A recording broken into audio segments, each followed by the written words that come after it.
What is going on, guys? Welcome back to another episode of SBS. I'm going to be taking a break from working on the Audi to do some stuff on the Mazda. I'm getting some really bad clunking from the front and the rear, so I got some sweet parts to go on there.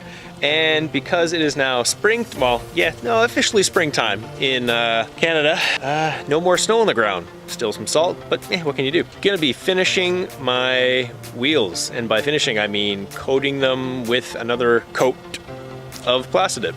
Originally they were coated with the gold PlastiDip, and that was about 3 or 4 years ago, maybe 3 years ago, no, 4 years ago. So I decided that I'm finally going to use up the rest of the cans that I bought and refinish them. Yeah, they're looking a little worn. So I can do that, some other fun stuff. Let's get to it.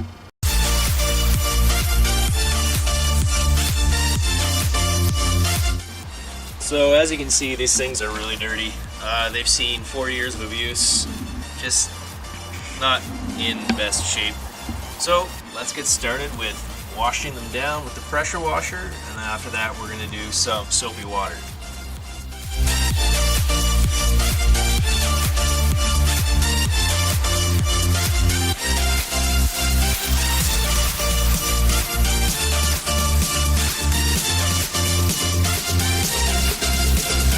So I don't know if you guys can see in the video that I'm having a lot of trouble with this stupid turd Canadian Simonized pressure washer, but it's doing this.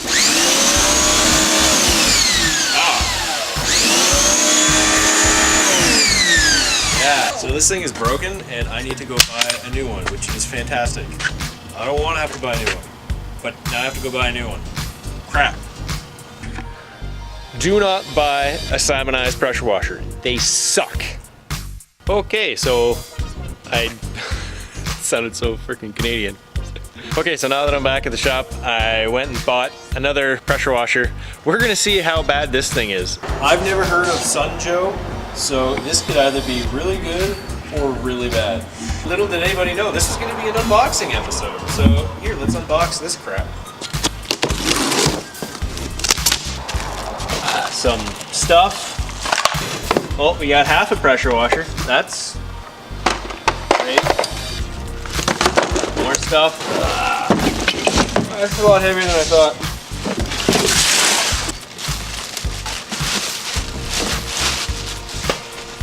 Cool. It's green.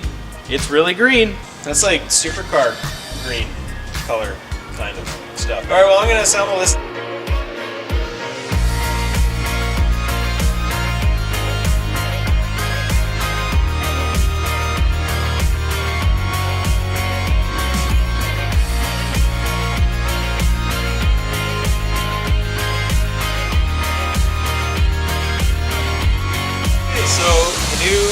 Pressure washer leaks because I don't have the right fitting. The fittings that they supplied were kind of crap. So I'm gonna have to go pick up some new fittings, and then this thing should properly work. But we have a working pressure washer. It doesn't cut in and out. Sweet. Now let's do the rims. So it's another sunny, beautiful day here in Ontario. No, I lied. Today sucks. Came up to the shop thinking I was gonna do a lot more than just dealing with the rims. I thought I would be able to change out the front lower control arms because I need new ball joints in there, and I figured I would just get one complete unit instead of pressing out the old ball joints and then pressing in the new ones. I did that once before. It was not an incredibly difficult process. It was just long and annoying because of the type of press that I have. It's a 30-ton press, and just the way everything lines up, it's very hard to get the control arm in there. So because it's so crappy outside, I'm just gonna finish up the rims, and I guess that's gonna be it. I'm gonna take a little bit of a different approach to this one. I'm gonna try and use handy dandy heat gun, since I can't take it outside, to use the new friggin', what the hell is this thing called again? Pressure washer. Use new pressure washer I just bought. So instead, heat gun. And yes, I named it Dave. No, I didn't. But that works for me. Let me borrow it. Couldn't find mine. So I'm gonna get to this, and we'll see just how many problems I have.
Well, the isopropyl rubbing alcohol didn't really do anything. It just really dried out the PlastiDip and actually made it harder to get off. So a quick Google search brought up WD-40, and that actually managed to work really well. Now we have our finished product.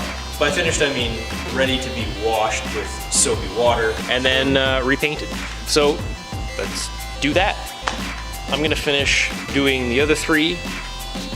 Not really gonna show that to you because it took me 2 hours to do 1 rim. So I'll finish the other 3 and then get those ready for washing down with the pressure washer, some soap, and then using the isopropyl rubbing alcohol afterwards to take off any type of film that the detergent may have left. And then we'll repaint them. So I'm gonna skip because there's no point in me showing you the other 3 being WD-40. All right, guys, I got the rims done. Well, cleaned anyways, and we're about to try up some of that paint. What I decided to do was, I'm kind of tired of the gold PlastiDip color that I used, so I went out to my local Canadian Tire and I'm trying this stuff. It's called Protect Dip 2.0. It's some Canadian knockoff brand of PlastiDip. So we're gonna try that on our prepped rim. Gonna take it into the paint booth. Well, I say paint booth, but really it's just this. Nothing special. So we're gonna try it on that and we're gonna see how this color looks. It could be crap, I don't know. We're gonna find out.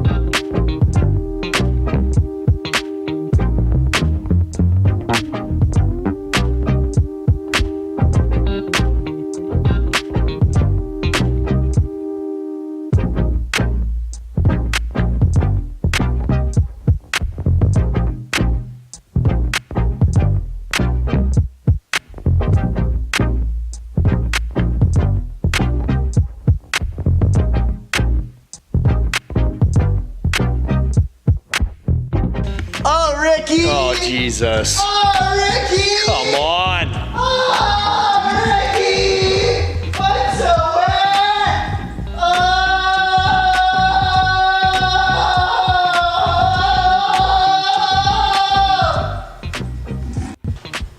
So that was Mitch. Again. So I don't know how I feel about the color of this. I was hoping it was gonna be more of a deep bronze because the color that I had from the PlastiDip, that was a very bright gold, and you know, it was kind of a mistake. Like I liked it, but I didn't. I really only liked it when it got dirty because then it looked more bronzy with like a little hint of goldy copper. But this, I don't know, this is like really bright.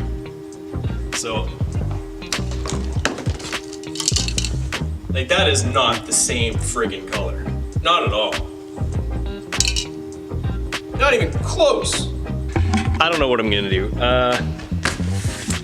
I might actually do something different. I'm gonna sleep on it overnight. And I might do something different tomorrow. Might go with the Duplicolor actual rim paint. Something that's a little darker and not as gold, and I'm just gonna return this stuff. I mean, it's not bad quality for a knockoff of PlastiDip. It's actually really good quality. It's a nice, thick, durable coating, but just the color is just all wrong. I'll try something different tomorrow. Fast forward to that. All right, guys, it is the next day, and I had a chance to sleep on the color of the rim and came back to the shop today, and you know what, it's kind of growing on me. I was gonna get some Duplicolor rim paint and I was gonna go with that, or at least give it a try on one of the rims, but yeah, I'm gonna stick with it for the rest of this year. And come next season, I think I'll redo the rim with the Duplicolor stuff. Here's what it looks like. It's actually not too bad. It still does look a little bit more gold than what I was hoping for, but it's not bad than the original rim. The can says that it's called Volk Bronze, but I mean, clearly not. Not even close. And I guess next season I'll give it a go with the Duplicolor stuff. So I guess I have to do the other 3 rims.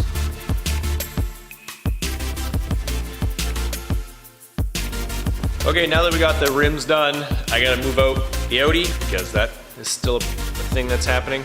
I gotta roll that out and bring in the Mazda so that I can change out the control arms and maybe put in some additional stuff depending on what my time looks like today. I don't have a lot of time. I've been up since 6. I think it's like almost 2 o'clock in the afternoon right now.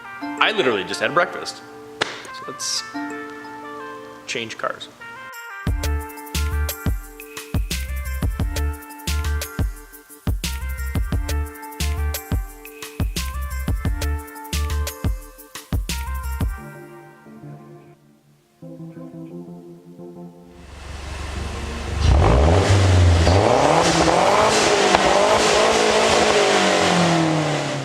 Enough of me revving like an idiot.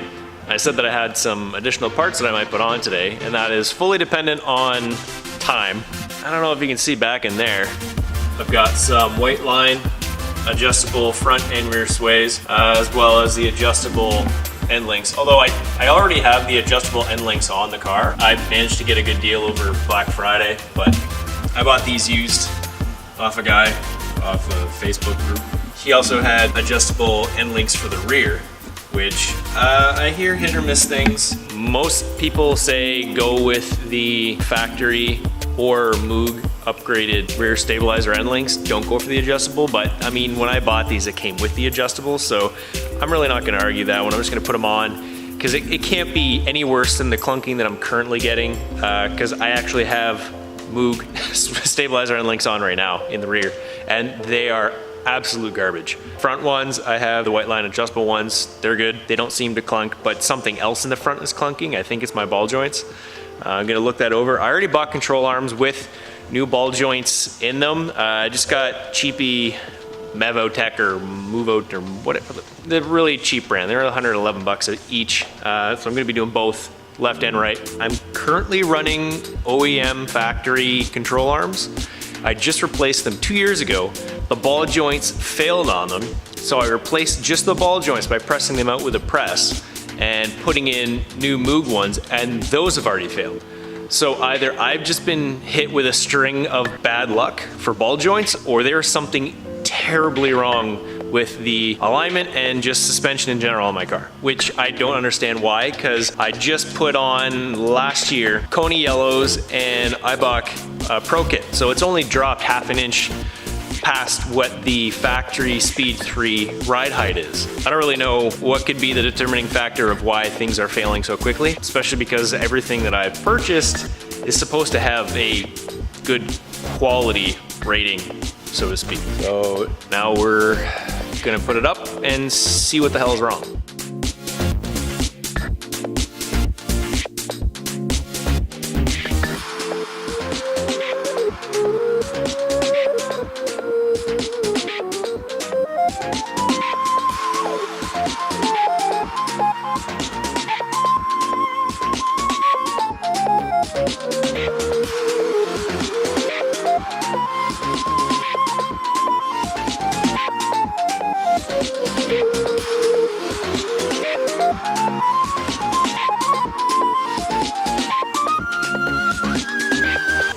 Okay, so the ball joints don't actually look that bad at all.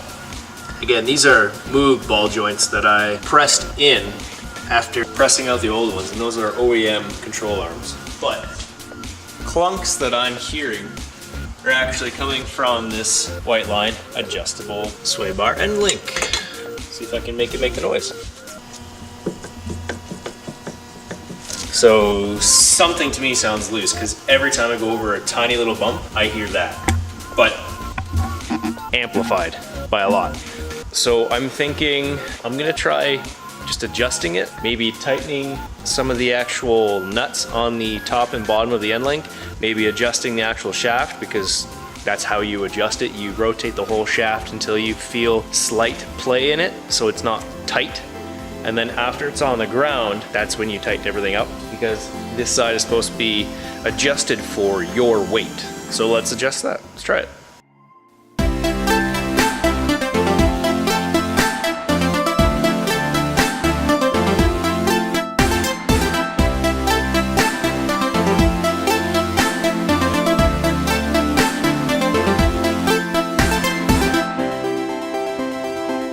thought the clunking was gonna be the ball joint, but it was actually the stabilizer end link. This adjustable end link has a nut up there, which you can see. It backed off after a while because I've been driving on this setup for about, I wanna say 9 months now, but that nut actually backed off a little bit. So there was just about a 1/16 of an inch between the nut and the top of the bar. So the bar was actually able to travel a little bit from the distance within the threads of this ball joint going down inside this threaded tube. So it was playing just a little bit, and it was enough that going over bumps, it honestly sounded like the ball joints in the control arm were going bad, but it wasn't. It was just the stabilizer end link. So I spent $222 on control arms, I guess as backup now. So I'll just put on the Whiteline rear sway bar today, because that's actually all I have time for, and then it'll have to be another day that you see me put on the front. Hopefully soon, because it's actually spring now. So let's do the rear.